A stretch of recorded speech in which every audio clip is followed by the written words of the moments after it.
The ജേർണലിസ്റ്റിലേക്ക് Pinarayi Vijayan മൂന്നാമതും കേരളത്തിൻ്റെ മുഖ്യമന്ത്രിയാകുമോ എന്നൊരു ചോദ്യം കഴിഞ്ഞ കുറച്ചധികം കാലങ്ങളായി കേരളത്തിൽ സകലരും അങ്ങോട്ടും ഇങ്ങോട്ടും ചോദിക്കുന്നുണ്ട്. പിണറായിയുടെ ദുർഭരണത്തിൽ മനം മടുത്ത സാധാരണക്കാരായ ജനങ്ങൾ ഈ മുടിഞ്ഞ ഭരണം എന്ന് അവസാനിക്കും എന്ന നിലയിലാണ് ഈ ചോദ്യം ചോദിക്കുന്നതെങ്കിൽ, ഇടതുപക്ഷ അനുഭാവികൾ, പിണറായി ഭക്തർ ഇനിയും പിണറായി രാജാവിൻ്റെ കീഴിൽ പ്രജയായിരിക്കാൻ അവസരമുണ്ടാകുമോ എന്ന അന്ധഭക്തിയിലാണ് ഈ ചോദ്യം ചോദിക്കുന്നത്. എന്തായാലും പിണറായി വിജയൻ സർക്കാരിൻ്റെ ഭരണത്തിൽ വ്യാപകമായി കേരളക്കരയൊന്നാകെ കടുത്ത അതൃപ്തിയുണ്ട് എന്ന കാര്യം ഈ തദ്ദേശ ഭരണ തെരഞ്ഞെടുപ്പിൽ വ്യക്തമായതാണ്.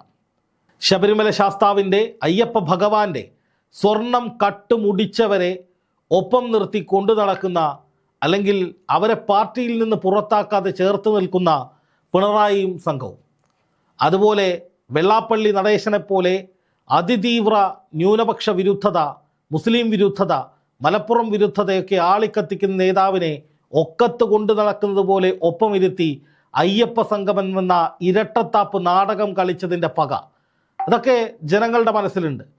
ഒരേ സമയം ന്യൂനപക്ഷങ്ങളും അതേസമയം യഥാർത്ഥ ഹൈന്ദവ വിശ്വാസികളും ഒരുപോലെ CPM-നെ കൈവിടുന്ന കാഴ്ചയാണ് ഈ തദ്ദേശ ഭരണ തെരഞ്ഞെടുപ്പിൽ കണ്ടത്. ഇനി ചുരുങ്ങിയ കാലമേ ഉള്ളൂ നിയമസഭാ തെരഞ്ഞെടുപ്പിന്. ഈ ചുരുങ്ങിയ കാലം കൊണ്ട് പിണറായി വിജയൻ എന്ന മുഖ്യമന്ത്രി, CPM എന്ന പ്രസ്ഥാനം ജനമനസ്സുകളിൽ നിന്ന് എത്രത്തോളം അകന്നോ അത്രത്തോളം വലിച്ച് ജനമനസ്സുകളിലേക്ക് നിർബന്ധമായി അടുപ്പിക്കേണ്ടതുണ്ട്. പെൻഷനും കിറ്റുമൊന്നും വാരിക്കോരി കൊടുത്തിട്ട് ഒരു കാര്യവുമില്ല എന്ന് ഈ തദ്ദേശ ഭരണ തെരഞ്ഞെടുപ്പ് ഫലത്തോടെ CPM-നും ഇടതുപക്ഷത്തിനും മനസ്സിലായിട്ടുണ്ട്. CPI-ക്ക് പോലും BJP-യുമായുള്ള ബാന്ധവത്തിൻ്റെ പേരിൽ CPM-മായി ശക്തമായ എതിർപ്പുണ്ട്. വെള്ളാപ്പള്ളി നടേശനെ കെട്ടുകാഴ്ചയായി കൊണ്ടു നടക്കുന്നതിൽ എതിർപ്പുണ്ട്. മുന്നണി സംവിധാനത്തിൽ വലിയ ഉലച്ചിലുകളുണ്ട്. ജോസ് കെ മാണി ഏത് നിമിഷവും UDF-ലേക്ക് പോകുമെന്ന പ്രതീതിയുണ്ട്. അങ്ങനെ വല്ലാതെ ദുർബലമായൊരു സാഹചര്യത്തിലാണ് LDF CPM നിൽക്കുന്നത്. അതുകൊണ്ട് തന്നെ നഷ്ടമായ ന്യൂനപക്ഷ പിന്തുണ തിരിച്ചുപിടിക്കാനും ഹൈന്ദവ വിശ്വാസികളുടെ പാർട്ടിയിലുള്ള, പിണറായിയിലുള്ള, സർക്കാരിലുള്ള വിശ്വാസം ഊട്ടിയുറപ്പിക്കാനും ഒക്കെയുള്ള പല പദ്ധതികളും അണിയറയിൽ ഒരുങ്ങുകയാണ്. ഓൺലൈൻ സങ്കേതങ്ങൾ ഉപയോഗിച്ച് സർക്കാരിന് അപദാനങ്ങൾ പാടുന്ന നിരവധി കഥകളും വീഡിയോകളും ഇറക്കുന്നുണ്ട് എങ്കിലും CPM-ന് വേണ്ട വിധത്തിൽ ഉയർന്നു വരാൻ സാധിക്കുന്നില്ല എന്നുള്ളതൊരു യാഥാർത്ഥ്യമാണ്. ചാനൽ ചർച്ചകളിൽ അനിൽകുമാറിനെ പോലുള്ള ന്യായീകരണവാദികൾ ഇരുന്ന് മെഴുകുന്ന കാഴ്ച പൊട്ടിച്ചിരിച്ച് കരഘോഷത്തോടെയാണ് മലയാളികൾ കണ്ടുകൊണ്ടിരിക്കുന്നത്. വലിയ ട്രോളുകളായാണ് അതൊക്കെ ഷെയർ ചെയ്തുകൊണ്ടിരിക്കുന്നത്. അപ്പോൾ അതീവ ഗുരുതരമായൊരു സാഹചര്യത്തിലാണ് CPM ഉള്ളത്, LDF ഉള്ളത്. മുഖ്യമന്ത്രി പിണറായി വിജയനും സംഘവുമാണെങ്കിൽ എങ്ങനെയും അധികാരം പിടിക്കുക എന്ന വാശിയിലാണ്. അപ്പോൾ സ്വാഭാവികമായി തങ്ങൾക്ക് അനുകൂലമായ നെറേറ്റീവുകൾ ഉണ്ടാക്കേണ്ടതുണ്ട്. ന്യായീകരണ ക്യാപ്സ്യൂളുകളല്ല, മറിച്ച് പിണറായി ഭരണം വരാൻ പോവുകയാണ്, വീണ്ടും മൂന്നാമതും പിണറായി സർക്കാർ തന്നെ അധികാരത്തിൽ വരും എന്ന പ്രതീതി സൃഷ്ടിക്കുന്ന വിധത്തിലുള്ള കഥകളും കണക്കുകളും പ്രവചനങ്ങളും സർവേകളും ഒക്കെ കൊണ്ടുവരേണ്ടതുണ്ട്. അപ്പോൾ അതിൻ്റെ ഭാഗമായിട്ട് ഈ അടുത്ത് ചില ഓൺലൈൻ മാധ്യമങ്ങൾ പുറത്തുവിട്ട ഒരു നിർണായകമായ വാർത്ത, അതാണ് ഞാൻ ഈ വീഡിയോ ചെയ്യുന്നതിൻ്റെ അടിസ്ഥാനപരമായ കാരണം. അതായത് പിണറായി വിജയൻ്റെ ഏറ്റവും വിശ്വസ്തരായ ആളുകളെ നിയോഗിച്ചുകൊണ്ട് പിണറായി വിജയനും സംഘവും ഒരു ഗവേഷണം നടത്തിയത്രേ. ഗവേഷണം എന്ന് പറഞ്ഞാൽ സർവേ എന്നോ അല്ലെങ്കിൽ ഏതെങ്കിലും തരത്തിലുള്ള മാപ്പിംഗ് എന്നോ ഒക്കെ അതിനെ വിളിക്കാം. അതായത് കേരള ജനതയുടെ മനസ്സിൽ തുടർ ഭരണവുമായി ബന്ധപ്പെട്ടിട്ടുള്ള സാധ്യതകൾ, ചിന്തകൾ, അവരുടെ താല്പര്യങ്ങൾ എത്രത്തോളമാണ്, ഇതാണ് ഈ ഗവേഷണ സംഘത്തിന് കൊടുത്ത നിർദ്ദേശം. ഗവേഷണ സംഘം ആരായിരുന്നു എന്ന് നമുക്ക് പറയാം. എന്തായാലും ഈ ടീം അത് പിണറായിയുടെ ഏറ്റവും അടുത്ത ആളുകളാണ്. മുഖ്യമന്ത്രി പിണറായി വിജയൻ്റെ സുരക്ഷയും പിണറായിയുടെ ദൈനംദിന കാര്യങ്ങൾ ഉൾപ്പെടെ കൃത്യമായി നിരീക്ഷിക്കുന്ന ടീമാണ്. അത്രയും വിശ്വസ്തമായ, അത്രയും ഈ 9 വർഷമായി ചേർന്ന് നിൽക്കുന്ന ആളുകളാണ്. അപ്പോൾ ആളുകളെന്ന് പറഞ്ഞാൽ ആ ഒരു ടീമാണ്. അപ്പോൾ അവർ കേരളമെമ്പാടും ഒരു നടന്ന് അവരുടെ നെറ്റ്വർക്ക് മുഴുവൻ ഉപയോഗിച്ചുകൊണ്ട് പല തരത്തിലുള്ള ഗവേഷണങ്ങൾ നടത്തി. അപ്പോൾ ആ ഗവേഷണ ഫലത്തിൻ്റെ പ്രഖ്യാപനം എന്ന് പറയുന്നത് ഒരു ജ്യോത്സ്യൻ്റെ പ്രവചനം പോലെ എന്ന് വേണമെങ്കിൽ പറയാം. കാരണം ഈ സർവേകളും ഗവേഷണങ്ങളും ഒക്കെ ഏറെക്കുറെ കൃത്യമാകും, ചിലപ്പോൾ അട്ടർ ഫ്ലോപ്പായിരിക്കും. ഒരു പ്രവചനം പോലെ തന്നെ, ഒരു ജ്യോത്സ്യൻ നടത്തുന്ന പ്രവചനം പോലെ നമുക്ക് ആലങ്കാരികമായിട്ട് പല സർവേ ഫലങ്ങളെയും നമുക്ക് വിലയിരുത്താം. പക്ഷെ ഇവിടെ മുഖ്യമന്ത്രി പിണറായി വിജയൻ്റെ അടുത്ത ടീമാണ് ഈ ഗവേഷണം നടത്തിയത് എന്നുള്ളത് കൊണ്ട് തന്നെ പിണറായിക്ക് അനുകൂലമായ ഒരു പ്രവചനം അല്ലെങ്കിൽ ഒരു ഗവേഷണ ഫലം ഒക്കെ ഉണ്ടാകുമെന്നാണ് പ്രതീക്ഷിക്കപ്പെട്ടിരുന്നത്. പക്ഷേ ആ ഫലം കടക വിരുദ്ധമായിരുന്നു CPM-ൻ്റെയും LDF-ൻ്റെയും പ്രതീക്ഷകൾക്ക്. ഒരു തരത്തിലും CPM അധികാരത്തിൻ്റെ 7 അയലത്ത് പോലും എത്തില്ല എന്ന് പിണറായിയുടെ വിശ്വസ്തർ ഒരു മയവും മര്യാദയുമില്ലാതെ സർക്കാരിനോട് പറഞ്ഞിരിക്കുകയാണ്. അതായത് 100 മുതൽ 110 സീറ്റ് വരെ UDF കിട്ടുമെന്നാണ് ഇവർ കൊടുത്തിട്ടുള്ള വിവരങ്ങളിൽ അല്ലെങ്കിൽ ആ ഗവേഷണ ഫലത്തിൽ പറയുന്നത്. 2 മുതൽ 5 വരെ സീറ്റ് BJP കിട്ടാനുള്ള സാധ്യതകളുണ്ട്. ബാക്കി സീറ്റിലാണ് LDF ജയിക്കുക. അത് ഏതാണ്ട് ഒരു 40-ൽ താഴെ മാത്രമായിരിക്കും. അതായത് അതിഭയാനകമായ തോൽവി പിണറായി വിജയനെയും CPM-നെയും LDF-നെയും ഒന്നാകെയും കാത്തിരിക്കുന്നു എന്നാണ് ഗവേഷണ ഫലം. ഗവേഷണം നടത്തിയത് സ്റ്റേറ്റ് സ്പെഷ്യൽ ബ്രാഞ്ചാണ് കേട്ടോ. അതായത് ഇൻ്റലിജൻസ് ഡിപ്പാർട്ട്മെൻറ്റ് എന്നൊക്കെ പറയുന്ന ആളുകൾ. ഈ റിപ്പോർട്ടിൻ്റെ ചില ഭാഗങ്ങളൊക്കെ ചില മാധ്യമങ്ങൾ കഴിഞ്ഞ ദിവസങ്ങളിലൊക്കെ പുറത്തുവിട്ടിരുന്നു. പക്ഷേ ഇത് വളരെ കൃത്യമായിട്ടുള്ള ഒരു പ്രവചനം എന്ന നിലയിലേക്ക് കഴിഞ്ഞ ദിവസം പുറത്തു വന്ന ഒരു റിപ്പോർട്ടാണ്.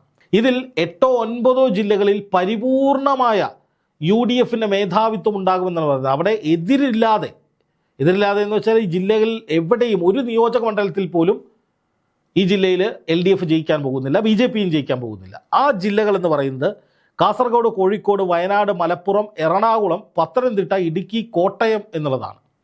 70 സീറ്റുകളുണ്ട് ഈ മണ്ഡലങ്ങളിൽ. ഈ 70 സീറ്റുകളിൽ 70 ഈ ജില്ലകളിൽ നിന്ന് തന്നെ കിട്ടുമെന്നാണ് പറയുന്നത്. അപ്പോൾ ഒരു ക്ലീൻ സ്വൈപ്പിന് വേണ്ടിയിട്ടുള്ള എല്ലാ സജ്ജീകരണങ്ങളും അല്ലെങ്കിൽ എല്ലാ സാധ്യതകളും ഈ 9 ജില്ലകളിൽ നിന്ന് ലഭിക്കുകയാണ്.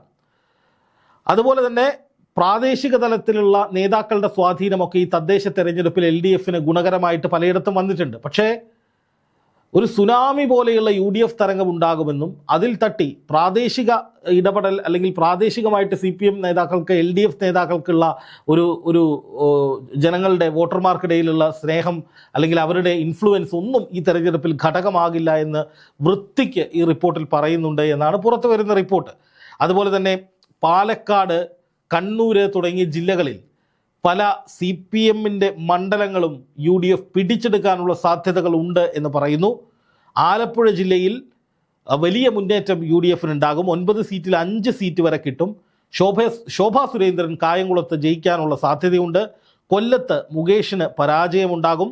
പത്തനാപുരം, കൊട്ടാരക്കര, കുണ്ടറ, ചവറ തുടങ്ങിയ സ്ഥലങ്ങളൊക്കെ, അതായത് ഗണേശൻ്റെ മണ്ഡലത്തിൽ പോലും വലിയ അട്ടിമറി ഉണ്ടാകും. അവിടെ ജ്യോതികുമാർ ചാമക്കാലയാണ് സ്ഥാനാർത്ഥി. അദ്ദേഹം ജയിക്കുമെന്നാണ് ഈ സർവേയിൽ പറയുന്നത്.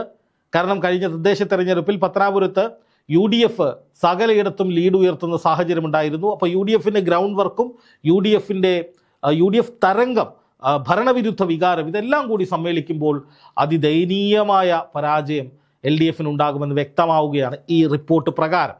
അതുപോലെ തന്നെ കൊല്ലത്ത് 12 സീറ്റിൽ 6 സീറ്റ് വരെ UDF-ന് കിട്ടും. തിരുവനന്തപുരത്ത് 14 സീറ്റിൽ 2 സീറ്റ് BJPക്ക് ലഭിക്കാനുള്ള സാധ്യതയുണ്ട്. അതുപോലെ തന്നെ തിരുവനന്തപുരത്തേക്ക് വന്നു കഴിഞ്ഞാൽ കോൺഗ്രസ്സിന് 8 സീറ്റുകൾ വരെ തിരുവനന്തപുരത്ത് കിട്ടാൻ സാധ്യതയുണ്ട്. നേമവും വട്ടിയൂർക്കാവും BJPയുടെ കയ്യിലേക്ക് പോകാനുള്ള സാധ്യതയാണ്.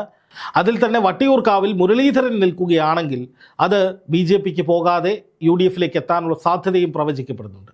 അപ്പോൾ വളരെ ബേസിക് ആയിട്ടുള്ള ചില ഈ പ്രവചനത്തിലെ വിവരങ്ങൾ മാത്രമേ ഞാൻ പറഞ്ഞിട്ടുള്ളൂ.